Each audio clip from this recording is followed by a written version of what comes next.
बिस्मिल्लाहिर्रहमानिर्रहीम। अस्सलाम वालेकुम व्यूवर्स, आपको वेलकम करता हूँ अपने यूट्यूब चैनल के ऊपर। मैं हूँ मोहम्मद कलीमुल्लाह।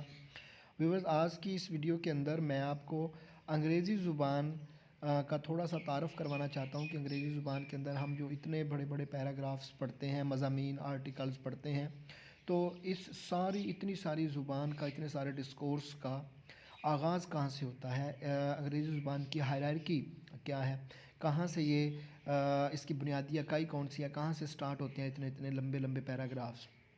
तो लाइक ऑल अदर लैंग्वेजेस हमारी अंग्रेज़ी ज़ुबान का आगाज़ जो है वो भी साउंड से होता है, आवाज़ से मिलकर बनती है।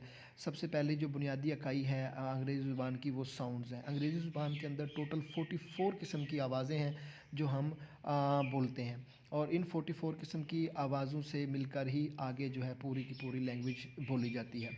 उसके बाद साउंड्स के बाद अल्फ़ाबेट हैं, हरूफ तहज्जी हैं। हरूफ तहज्जी 26 है अंग्रेज़ी ज़ुबान के अंदर। हर ज़ुबान के हरूफ तहज्जी होते हैं, अंग्रेज़ी ज़ुबान के अंदर भी 26 अल्फ़ाबेट्स हैं। और हरूफ तहज्जी के बाद का जो स्टेज है वो वर्ड्स है। हरूफ तहज्जी आपस में मिलते हैं तो अल्फाज बनते हैं। जैसा कि यही लफ्ज़ वर्ड को अगर ले लो तो WORDS, यहाँ पे 5 अल्फ़ाबेट मिले हैं तो ये वर्ड बना है। इसके बाद वर्ड के बाद की जो स्टेज है वो फ्रेजेज़ हैं। फ्रेजेज़ वर्ड से ज़्यादा होते हैं, मोर देन वन वर्ड होते हैं, ठीक है।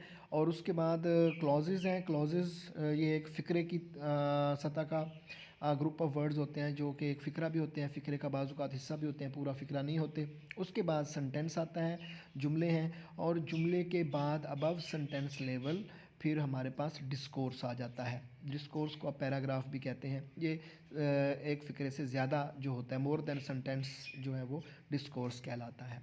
अब उसके बाद आगे वाउल और कॉन्सोनेंट साउंड्स के अंग्रेज़ी ज़ुबान के अंदर टोटल 44 साउंड्स हैं, जिसमें से 20 साउंड्स वाउल हैं और 24 जो हैं वो कॉन्सोनेंट हैं। अब यहाँ पे व्यूअर्स सवाल ये पैदा होता है कि वाउल और कॉन्सोनेंट साउंड में फ़र्क क्या होता है। हमें कैसे पता चलता है कि ये वाउल साउंड होगी या कॉन्सोनेंट साउंड होगी। अब एक तो तरीका ये है कि हमने रट्टा लगाया हुआ होता है, जैसे हमने अल्फ़ाबेट में रट्टा लगाया हुआ है कि 5 जो अल्फ़ाबेट्स हैं वो वाउल हैं और 21 जो है वो कॉन्सोनेंट हैं। और AEIOU हमने रट्टा लगा लिया, बच्चों को भी बता दिया हम जब पढ़ाते हैं तो ये 5 वाउल हैं। अब लेकिन बुनियादी फ़र्क कैसे क्या है इसके अंदर भी, जो वाउल हैं वो कॉन्सोनेंट क्यों नहीं है, और जो कॉन्सोनेंट है वो वाउल क्यों नहीं है, बी क्यों वाउल नहीं है और ए क्यों कॉन्सोनेंट नहीं है।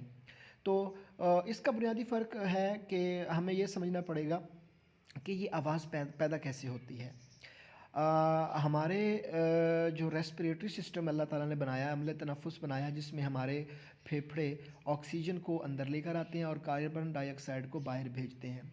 इस कार्बन डाइऑक्साइड को जब हमारे लंग्स, हमारे फेफड़े बाहर एक फ़्लो की सूरत में, एक बहाव की सूरत में बाहर भेजते हैं, तो उस वक्त अल्लाह ताला ने हमारे गले से लेकर हमारे होंठों तक, हमारे मुंह के अंदर कुछ ऐसे अज़ा बनाए हैं जिनको हम वोकल कॉर्ड्स या वोकल ऑर्गन्स कहते हैं। वो हमें आवाज़ को पैदा करने में मदद देते हैं।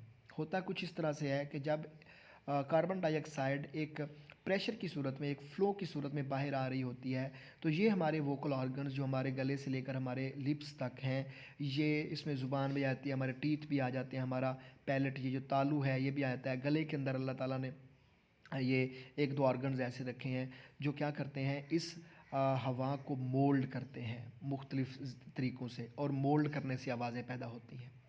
अब कुछ ऐसी आवाज़ें होती हैं जिनको पैदा करने के लिए हमें एक लम्हे के लिए सांस को रोकना पड़ता है अपने वोकल ऑर्गन्स की मदद से।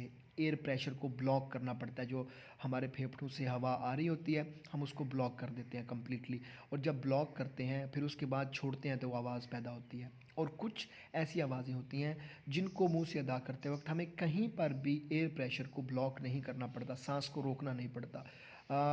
तो जो आवाज़ें अदा करने के लिए हमें अपने फेफड़ों से आने वाली कार्बन डाइऑक्साइड को वोकल ऑर्गन्स की मदद से ब्लॉक करना पड़े, रोकना पड़े और फिर छोड़ें तो फिर आवाज़ पैदा हो, तो ऐसी आवाज़ को क्या कहेंगे, कॉन्सोनेंट कहेंगे।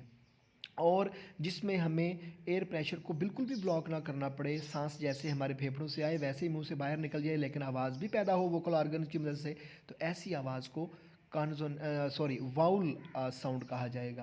मिसाल के तौर पर मैं आपको बताता हूँ, जैसे आ साउंड है, एक ए की आवाज़ है आ साउंड, तो जैसे उर्दू में अलिफ मद्दा की आवाज़ होती है, ऐसे अंग्रेज़ी में भी आ साउंड है। तो जब आ साउंड बोलेंगे तो हमें फेफड़ों से आने वाली कार्बन डाइऑक्साइड को कहीं पर भी ब्लॉक नहीं करना पड़ेगा। तो ऐसी आवाज़ को हम वाउल आवाज़ कहेंगे। और उसके मुकाबले में जैसे बा साउंड है, बी की आवाज़ है, जैसे लेटर बी है, तो जब हम बी मुंह से अदा करने लगेंगे तो आप अगर अदा करके देखें तो हमें अपने दोनों लिप्स को एक दफ़ा मिलाकर एयर को ब्लॉक करना पड़ेगा। और हम एक दफ़ा ब्लॉक करेंगे और उसके बाद जब हम मुंह खोलेंगे, लिप्स को खोलेंगे, तो हवा बाहर निकलेगी और इसके साथ हमारे मुंह से बी साउंड भी प्रोनाउंस होगी। तो ऐसी आवाज़ें जिनके लिए हमें कहीं ना कहीं किसी भी वोकल ऑर्गन की मदद से हवा को रोक लेना पड़े एक दफ़ा, फिर छोड़ें तो आवाज़ पैदा हो, तो ऐसी आवाज़ को हम क्या कहते हैं? कॉन्सोनेंट साउंड कहते हैं। तो ये कॉन्सोनेंट और वाउल साउंड का बेसिक डिफरेंस होता है। तो अंग्रेज़ी ज़ुबान के अंदर टोटल 44 साउंड्स में से 20 वाउल साउंड्स हैं और 24 कॉन्सोनेंट साउंड्स हैं। और उसके बाद हम आते हैं अल्फ़ाबेट्स के ऊपर, हरूफ तहज्जी के ऊपर, जिनको हम लेटर्स भी कहते हैं। अंग्रेज़ी ज़ुबान के अंदर आप लोग सब लोग जानते हैं कि 26 अल्फ़ाबेट्स होते हैं।